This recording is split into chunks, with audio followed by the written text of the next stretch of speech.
வணக்கம் மக்களே! நான் உங்க மிஸ்டர் கிடாம். இன்னைக்கு வீடியோல வந்து யுக்ரைன் நடத்தின ஒரு முக்கியமான ஆப்பரேஷன பத்தி பார்க்கலாம். இப்போ ரீசென்ட்டா வந்து ஈரான், இஸ்ரேல் வார் போயிட்டு இருக்கும்போது, நான் நெறைய இடத்துல ஒரு வார்த்தைய நான் பயன்படுத்தியிருப்பேன். ஆப்பரேஷன் ரைசிங் ஸ்டாரோட சக்சஸ் பார்த்தீங்கன்னா, யுக்ரைன் நடத்தின ஒரு ஆப்பரேஷனுக்கு வந்து நிகரானதுன்னு நான் ஒரு நெறைய இடத்துல சொல்லியிருப்பேன். அந்த ஆப்பரேஷன் என்னதுன்னா, ஆப்பரேஷன் ஸ்பைடர் வெப். இப்போ பிப்ரவரி பிப்ரவரி 2022ல இருந்து ரஷ்யா வந்து யுக்ரைன் இன்வென்ட் பண்ணதுலேருந்து, ஸோ அவங்க லாஸ்ட் ஒரு 3 இயர்ஸா வந்து ஒரு ஆன்கோயிங் கான்ஃப்ளிக்ட்ல தான் இருக்காங்க. So back to back invasion இவங்க அவங்கள பம்பார்ட் பண்றது. அதேமாரி 2 தரப்புலயும் வந்து பயங்கரமான லாஸஸ் கிட்டத்தட்ட யுக்ரைன் பார்த்தீங்கன்னா, மோர் தென் 22 25 + 30% ஆஃப் தியர் ஜிடிபி வந்து லாஸ் ஆயிருக்கு. அதே மாதிரி ரஷ்யாவுக்கு மொத்தம் தௌசண்ட்ஸ் ஆஃப் சோல்ஜர்ஸ் வந்து இழந்திருக்காங்க. 2 பக்கமும் பார்த்தீங்கன்னா, லேக்ஸ் ஆஃப் சிவிலியன்ஸ் அப்புறம் சோல்ஜர் வந்து இறந்திருக்காங்க. ஸோ அது வந்து ஒரு பெரிய இம்பாக்ட் வந்து 2 பக்கம் குடுத்துருக்கு. முக்கியமா பார்த்தீங்கன்னா 2 பேரும் வந்து நல்லா ஒரு வளர்ந்து வர நாடுகள். முக்கியமா ரஷ்யா வந்து இப்போ ரீசென்ட்டா ஜிடிபில வந்து நெறைய சரிவு கண்டுகிட்டு இருக்கும்போது கூட, அவங்க இந்த வார வந்து இன்னும் தொடர்ந்துகிட்டு தான் இருக்காங்க. ஸோ அப்படி தொடர்ந்து நடக்கும்போது வந்து யுக்ரைன் தெரியும் நம்ம ரஷ்யாவோட அந்த அளவுக்கு வந்து ஒரு பவர்ஃபுல்லான கண்ட்ரி கிடையாது. ஸோ ஆப்வியஸ்லி ஒரு ஒரு சின்ன எக்கானமியும் சரி, சின்ன கண்ட்ரியும் சரி. ஸோ ஏன்னா பின்னாடி சோவியத்ல இருந்து பிரிஞ்சது தான் யுக்ரைன். ஸோ இந்த அந்த நம்மளோட அந்த வரலாறுலாம் தெரியும். ஸோ அ இப்போ ரஷ்யா வந்து யுக்ரைன வந்து தொடர்ந்து நெறைய அவங்க மெத்தட்ஸ்ல இன்வைட் பண்ணிட்டுருக்காங்க. பட் யுக்ரைனோட மெயின் ஸ்ட்ராட்டஜி பார்த்தீங்கன்னா, ட்ரோன்ஸ் தான். அதுவும் ஆப்வியஸா ஈரான் கிட்ட இருந்து வாங்குன நெறைய ட்ரோன்ஸ் யூஸ் பண்றாங்க. ஸோ இந்த ஸ்பைடர் வெப் இந்த ஆப்பரேஷன்ல அப்படி என்ன ஸ்பெஷாலிட்டி? அப்படி என்னதான் இந்த ஆப்பரேஷன்ங்கிறத பார்த்தீங்கன்னு வைங்களேன்.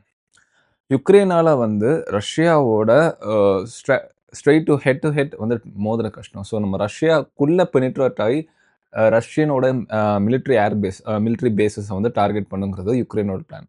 இதுக்கு வந்து 18 மந்த்ஸா வந்து இதுக்கு ஒரு டிசைன் பண்ணி, கிராஃப்ட் பண்ணி வந்து கொண்டு வந்தது அந்த ஸ்பைடர் வெப். அதோட பிளானோட சாராம்சம் என்னன்னா, ஒரு ஒரு வுட்டன் கண்டெய்னர்ஸ். அதுல வந்து அவங்களோட எஃபிபி, அவங்களோட அன்மேன்ட் ஏரியல் வெஹிக்கிள்னு சொல்லுவாங்க. அந்த ட்ரோன்ஸ். அது வெவ்வேறு பேலோட் கெப்பாசிட்டி இருக்கும். 5, 10, 20 கேஜிஸ் அந்த மாரி மினி ட்ரோன்ஸஸ் இருந்தது. அதோட லென்த் பார்த்தீங்கன்னா 6 ஃபீட் அப்புறம் 3 ஃபீட் பை ஸோ அதோட மெயின் கோல் வந்து அது 1 பிவி ஓபிவின்னு சொல்லுவாங்க. 1 person point view drones. So அத வந்து அந்த கண்டெய்னர்ஸ்ல வச்சு ரஷ்யாக்குள்ள டீப்பா பெனிட்ரேட் பண்ணி, அது மூலமா ஒரு ஆட்டோமேட்டிக் ட்ரிகர் அதாவது ஆட்டோமேஷன் மூலமா அந்த கண்டெய்னர ஓப்பன் பண்ணி, அது மூலமா ட்ரோன்ஸ் வந்து நேரா அவங்களோட டார்கெட்ஸ் வந்து அட்டாக் பண்ணும். ஸோ இதுதான் பிளானு. ஸோ அக்கார்டிங் டூ அந்த ஸ்பைடர் வெப் அந்த என்டையர் ஆப்பரேஷனோட பிளான். ஸோ இதில அவங்க வந்து மெயினா குறி வச்ச அந்த டோட்டல் எக்ஸிகியூஷன் பார்த்தீங்கன்னா, கிட்டத்தட்ட 117 low cost FPV quadcopters பயன்படுத்தியிருக்காங்க. ஸோ இந்த கோவாட் ஆப்பரேஷனுக்கு அவங்க எய்ம் பண்ணது வந்து கிட்டத்தட்ட 5லேருந்து 7 ஏர் பேஸஸ் வந்து எய்ம் பண்ணியிருக்காங்க. அ யுக்ரைனு. அதில முக்கியமான அவங்க ஏர்கிராஃப்ட்ஸ கூட மென்ஷன் பண்ணியிருக்காங்க. அந்த ஏர் பேஸஸ் என்னன்னு பார்க்கலாம். முதல்ல 5 ஏர் பேஸஸ். ஃபர்ஸ்ட்டு பார்த்தீங்கன்னா, பெலயா, அப்புறம் யாகிலேவோ, அப்புறம் இவானா செவர்னி, அப்புறம் ஒலெனியா, அப்புறம் உக்ரைன்கா. ஸோ இந்த 5 ஏர் பேஸஸ அவங்க வந்து யுக்ரைன் டார்கெட் பண்ணியிருக்காங்க. இதில முக்கியமான ஏர்கிராஃப்ட்ஸ் பார்க்கலாம். லைக் சில முக்கியமான பாம்பர்ஸ். TU-95MS அப்புறம் TU-22MS அப்புறம் A-50 அவாக்ஸ்ன்னு சொல்லுவாங்க. அதாவது ஏரியல் பார்ன் அந்த கம்யூனிகேஷன் சிஸ்டம். அதாவது ஒரு ஏரோப்ளேன் மேலேயே வந்து ஒரு சின்ன ரேடார் மாரி இருக்கும். அந்த ஒரு தற்காலிகமா அந்த இடத்துல வந்து எந்த மாரி கம்யூனிகேஷன் இருக்கா, அத பிக் பண்ணி அவங்க சில ஏர்போர்ன் கம்யூனிகேஷனுக்கு வந்து யூஸ் பண்றது அந்த அவாக்ஸ்ன்னு சொல்லுவாங்க. ஸோ அது இந்த மாரி 20லேருந்து 41 ஏர்கிராஃப்ட் வந்து அவங்க அட்டாக் பண்ணியிருக்காங்க. அதுலேருந்து 10லேருந்து 13 ஸ்ட்ராட்டஜிக் பாம்பர்ஸ் வந்து டிஸ்ட்ராய் பண்ணியிருக்காங்க. அந்த ஸ்ட்ராட்டஜிக் பாம்பர்ஸ் பார்த்தீங்கன்னா, உக்ரைன் வந்து சோவியத் டயத்துலேருந்து அவங்க யூஸ் பண்ணிட்டு இருக்க பாம்பர்ஸு. இதில ஒரு சில பாம்பர்ஸால நியூக்ளியர் வார்ஹெட் கூட எடுத்துட்டு போற அளவுக்கு கெப்பாசிட்டிலாம் இருந்திருக்கு. இந்த இந்த அட்டாக்கோட இன்னொரு ரிசல்ட் பார்த்தீங்கன்னா, கிட்டத்தட்ட ரஷ்யாக்கு $7 பில்லியன் வந்து லாஸ் வந்திருக்கு. அவங்களோட ஏர்கிராஃப்ட்டோட லூசேஜ்னால. அது மட்டும் இல்லாம 34% ஆஃப் ரஷ்யன் பாம்பர் ஃப்ளீட் வந்து இம்பாக்ட் பண்ணியிருக்காங்க. கிட்டத்தட்ட 100ல 34% ஆஃப் 34 பாம்பர்ஸ் ரஷ்யா கிட்ட இருக்கிறது வந்து இம்பாக்ட் ஆயிருக்கு. அந்த அளவுக்கு ரொம்ப ஸ்ட்ராட்டஜிக்கா அட்டாக் பண்ணியிருக்காங்க. ஸோ இந்த அட்டாக் வந்து கோஆர்டினேட் பண்ணது பார்த்தீங்கன்னா, யுக்ரைனோட சீக்ரெட் சர்வீஸ்.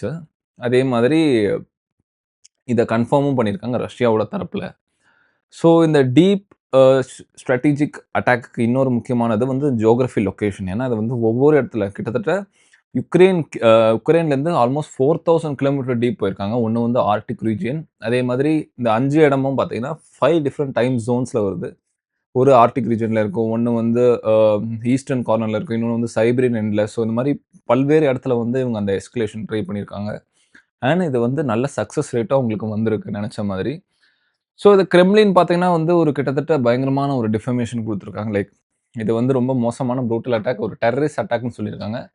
அதுவும் ஒரு படி மேல போய், அங்க உள்ள மக்கள் தரப்பு அவங்களோட பார்வையில பார்த்தீங்கன்னா, இது கிட்டத்தட்ட ரஷ்யாவுக்கு வந்து ஒரு பேர்ல் ஹார்பர் மொமெண்ட் அப்படிங்கிறாங்க. அதாவது பேர்ல் ஹார்பர் தெரியும் 1941ல வந்து யுஎஸ்ஏல இருக்க அந்த ஹவாய்ல இருக்க அந்த பசிபிக் அவங்களோட யுஎஸோட இன்னொரு நேவி ஃப்ளீட் மேல ஜப்பான் நடத்தின அந்த பாம்பிங் தான்.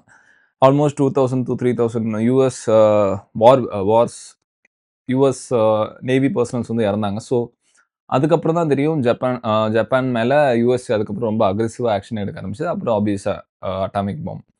ஸோ அந்த மொமெண்ட் மாரி தான் வந்து நாங்க இத எடுத்துப்போங்கிறது ரஷ்யால இருக்க ஒரு சில தரப்பினர் வந்து சொல்ல ஆரம்பிச்சிருக்காங்க. ஸோ இந்த ஜூன் 1 இத வந்து எக்ஸிக்யூட் பண்ணியிருக்காங்க. இது ஆப்பரேஷன் பார்த்தீங்கன்னா, மோர் தென் போன வருஷத்துக்குல இருந்தே அவங்க வந்து இத பிளான் பண்ணிட்டு தான் இருந்திருக்காங்க. ஸோ இத வந்து ஜெலன்ஸ்கியும் ஒரு உறுதிப்படுத்தியிருக்காரு. நாங்க வந்து வரலாற்றில வந்து இடம்பெறும் இந்த ஆப்பரேஷன். அப்படிப்பட்ட ஒரு ஆப்பரேஷன்ங்கிறத வந்து உக்ரைனோட அதிபர் சொல்லியிருக்காரு. ஸோ இது வந்து one of the well crafted operation சொல்லலாம். இப்ப ரீசென்ட் மாடர்ன் வார்ஃபேர்ல வந்து. ஏன்னா இது வந்து நடந்தது வந்து ரொம்ப நாள் முன்னாடி நான் சொல்றது கிடையாது. ஸோ ரீசென்ட்டா பார்த்தீங்கன்னா, யுக்ரைன் நடத்தின வந்து ஒரு மிகப்பெரிய ஒரு இம்பார்ட்டன்ட் ஆப்பரேஷன். ஸோ இதுதான் guys operation spider web. So உங்கள எல்லாரையும் அடுத்த வீடியோல சந்திக்கிறேன். பாய்.